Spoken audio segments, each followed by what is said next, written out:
नमस्कार विद्यार्थियों। राजकीय स्नातकोत्तर महाविद्यालय देवली के YouTube चैनल पर आपका पुनः स्वागत है। आज के कालांश में हमारे पठन पाठन का विषय है रीतिकाल के सुप्रसिद्ध कवि घनानंद द्वारा रचित सुजान प्रेम नामक काव्यांश का भाग 4। इस भाग 4 के अंतर्गत हमने जो काव्यांश जो पद्यांश चुना है वह आपको आपकी स्क्रीन पर दिखाई दे रहा होगा। आइए सर्वप्रथम इस पद्यांश का सस्वर वाचन करते हैं।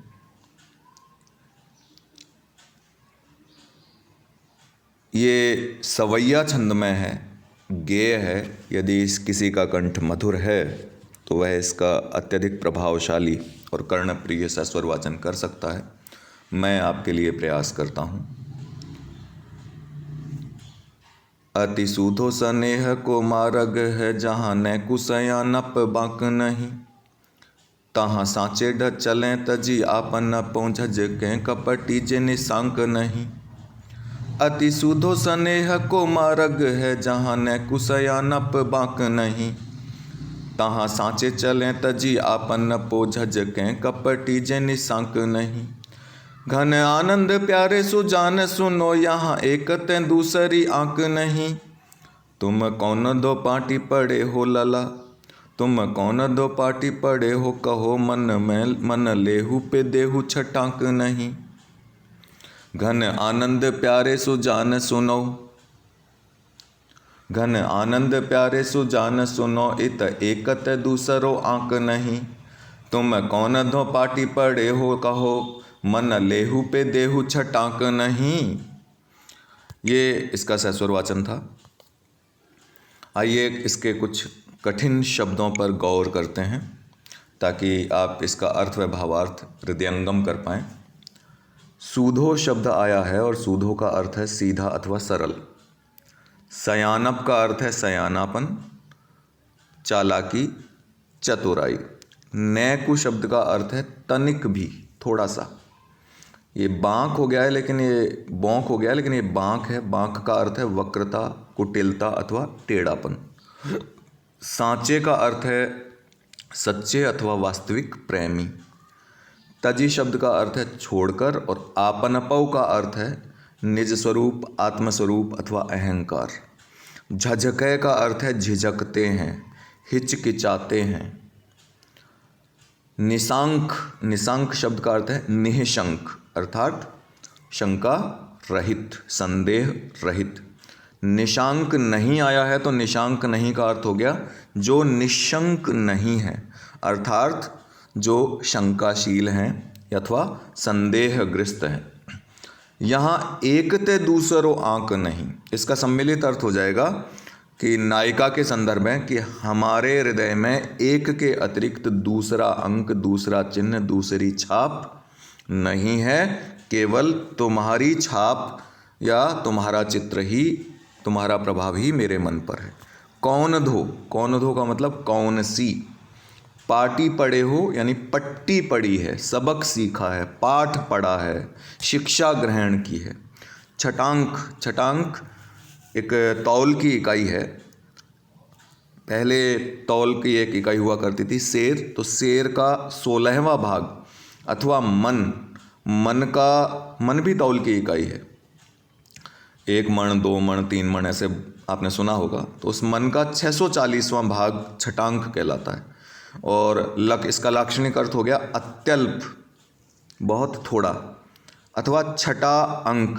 छठा का अर्थ शोभा हो गया और उसका अंक अर्थात उसकी झलक, अथवा कटाक्ष भी कह सकते हैं। कटौंध, पलट कर किसी बात का व्यंग्यपूर्ण जवाब देना, कटाक्ष हो गया, व्यंग्य हो गया। तो ये इसके कठिन शब्द हो गए। आइए अब इसके प्रसंग पर गौर कर लेते हैं कि प्रसंग क्या होगा। कवि घनानंद हैं। ग्रंथ के स्थान पर हम इसके काव्यांश का शीर्षक लिख सकते हैं सुजान प्रेम। संदर्भ में हम लिख सकते हैं कि कवि ने नायिका के उपालंब का वर्णन किया है। उपालंब मीठा उलाहना होता है। नायक से जब वह मीठी शिकायत करती है तो वह उलाहना उपालंब कहलाता है। कि प्रेम के मार्ग में छल कपट अथवा दुराव छिपाव की आवश्यकता नहीं होती है। नायक को उलाहना देती हुई नायिका कहती है कि प्रेम का मार्ग तो बहुत सीधा होता है, उसमें छल कपट अथवा किसी दुराव छिपाव की कोई गुंजाइश नहीं होती है। इसलिए ज़रूरी है, आवश्यक है, नायक को चाहिए कि वह ऐसा नहीं करे और नायिका के सच्चे प्रेम का प्रत्युत्तर सच्चे प्रेम से ही दे। आइए इसका अर्थ व भावार्थ जान लेते हैं।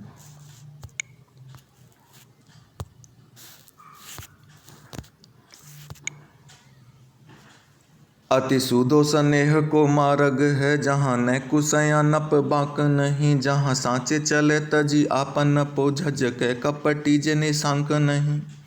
तो अति सूदो स्नेह को मार्ग है कि प्रेम का मार्ग अत्यंत सीधा और सरल है। इसमें चतुराई अथवा कुटिलता के लिए थोड़ी सी भी गुंजाइश नहीं है। जहाँ सांचे चलें तजी आपन पु, हृदय की शुद्धि रखने वाले वे लोग ही प्रेम का निर्वाह कर सकते हैं। जहाँ सांचे चलें तजी आपन पो झझकें, कपटी जे निशांक नहीं। कि हृदय की शुद्धि रखने वाले वे लोग ही प्रेम का निर्वाह कर सकते हैं जिनके हृदय में कोई अभिमान नहीं है, कोई कपट नहीं है। वे कपटी लोग इसके निर्वाह करने में झिझकते हैं जो एक दूसरे के प्रति शंका रहित नहीं रहते हैं। मैं एक बार पुनः आपके लिए इन दो पंक्तियों का अर्थ कह देता हूँ, बता देता हूँ। नायिका कहती है कि प्रेम का मार्ग अत्यंत सीधा तथा सरल है, उसमें थोड़ी सी भी कपट अथवा कुटिलता की आवश्यकता नहीं है। अथवा प्रेम के मार्ग में अत्यल्प कुटिलता व चतुराई का आचरण शोभा नहीं देता है। प्रेम के ऐसे मार्ग पर अहंकार को त्याग कर वास्तविक अथवा सच्चा प्रेमी ही चल सकता है जो शंकाशील नहीं हो। जो शंकाशील अथवा कपटी है अथवा जिसके मन में कुटिलता है वह उस प्रेम के मार्ग पर चलने से झिझकता है।